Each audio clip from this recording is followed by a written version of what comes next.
Now we're going to get into concept 2, which is basically focused on surface area. So in the first concept, we focused on the idea of area. All area is when we take a look at a two-dimensional figure, such as this rectangle, we're trying to figure out the space it fills up, okay? That's known as the area. So 6 times 4 is simply going to be 24 feet squared. So this takes up an area, a space of 24 feet square, okay? Now, we were always dealing with two-dimensional figures. When we talk about surface area, we're going to deal with three-dimensional figures now. So we're basically going to focus on pyramids and prisms. Now, what is surface area? All surface area is the total amount of space or the total amount of area that a three-dimensional figure has. And in order to calculate that, you're going to have to find the area of each individual surface and then add them up in order to find the total surface area. Okay? So if we take, for example, this table, okay? And for some reason, let's say we want to repaint the top of the table. We need to know how much surface area that the table has in order to figure out how much paint we need to purchase. So let's go ahead and break this down. As it is right now, the top of this table is called a rectangular prism, okay? Now, for rectangular prism, it basically has 6 sides. It has the top portion, it has the bottom portion, which is going to be under, then it has the right portion, it has the left portion, and then it has the back as well as the front. Okay, so all I did was deconfigure this top piece over here in order to show you all of the total surfaces. There's a top and a bottom, that's 2, and they're the exact same area. There's one to the left and one to the right, 2 of them exact same area, and then there's one to the back and one to the front. Now, to calculate the total surface area, all the outside surfaces, we'll have to calculate each area individually, and then we'll go ahead and add it up.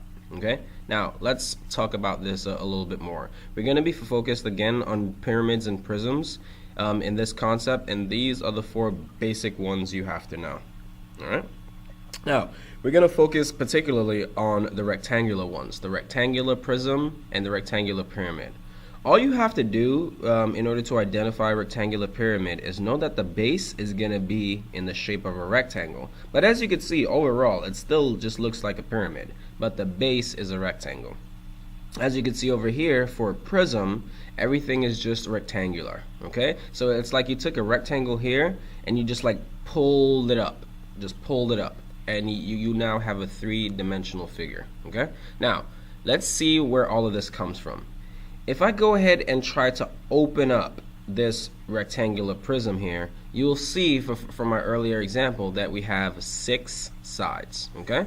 So we basically have the top, which is here, the bottom under, which is this space right here, then we have the back, which is here, the front, which is here, and then the left side over here, and the right side over here. Okay, so we could easily calculate this as long as we know the length, the width, and the height. We could calculate the total surface area of everything. Now, this right here is called a net. Okay, all 3-dimensional figures, you could open it up and you'll produce a net. Here's how it looks. So as you can see over here, I'm just opening up the figure into a 2D shape. So I changed it from a 3-dimensional figure to a 2-dimensional figure just by opening it up in order to figure out its net. Okay, so that's how nets work. And as you can see, I could identify all the sides. This was the back, and then the other side is the front. Then we have the left side, the right side, the bottom, and as well as the top. Okay, I could also close this back and you'll still see that it's a 3-dimensional figure. I'm going to rotate it. Alright, so it's a 3-dimensional figure. You open it up, that's called a net. That helps you calculate the surface area. Now, let's actually get into the math. So, let's say that our length is equal to 3, our width is equal to 2, and our height is equal to 6. Okay, this is all you need in order to calculate the total surface area. Now, as you can see, I opened up this net. It'll really help if you're given a figure to draw its net. Just know that rectangular prisms have 6 faces or 6 sides. Now, for this first one, we have 6 by 3. 6 multiplied by 3 is 18.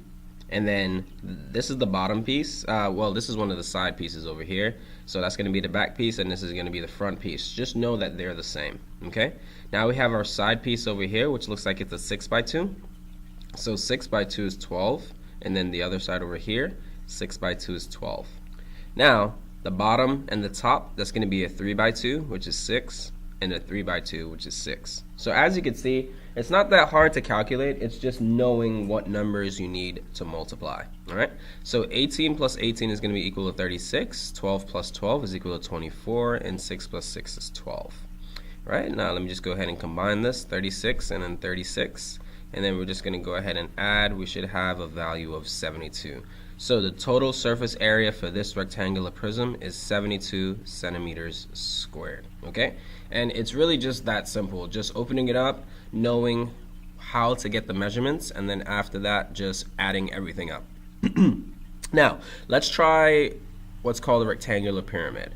So as you can see over here, we have a rectangular base, and then overall the shape looks like a pyramid.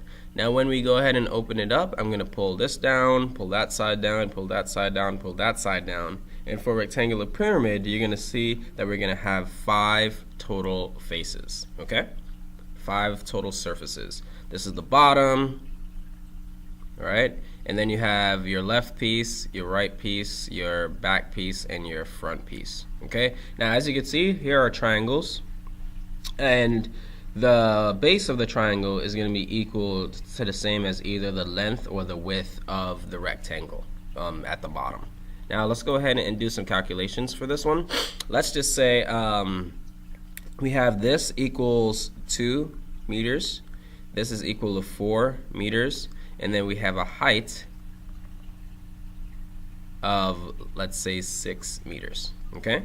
So for my first triangle, alright, there's 4 of them, so all I need to do is calculate 1 and multiply it by 4.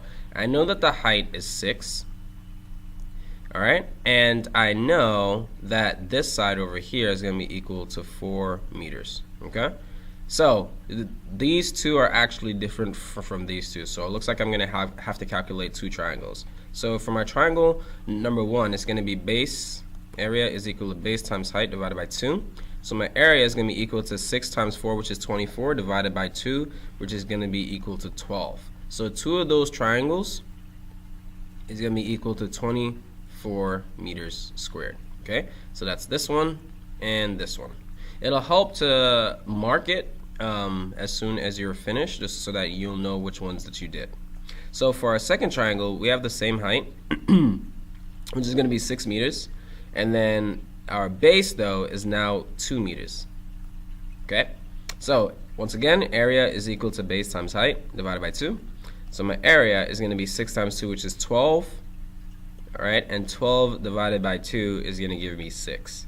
So 6, and then of course there's 2 of them, so it's going to be 12 meters squared. Okay? That's for the first 2 triangles, second 2 triangles.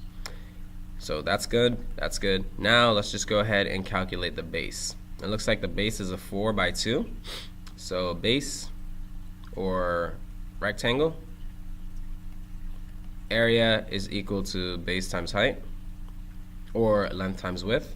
So my area is equal to 4 times 2, which is 8. Alright, now we're just going to go ahead and add it up. 24 meters squared, and I'm just going to combine the 12 and the 8 to give me 20 meters squared, and then I'm just going to go ahead and add them up. So it's going to be 44 meters squared for this rectangular pyramid. And that's basically it. We'll focus on triangular prisms and triangular pyramids next time.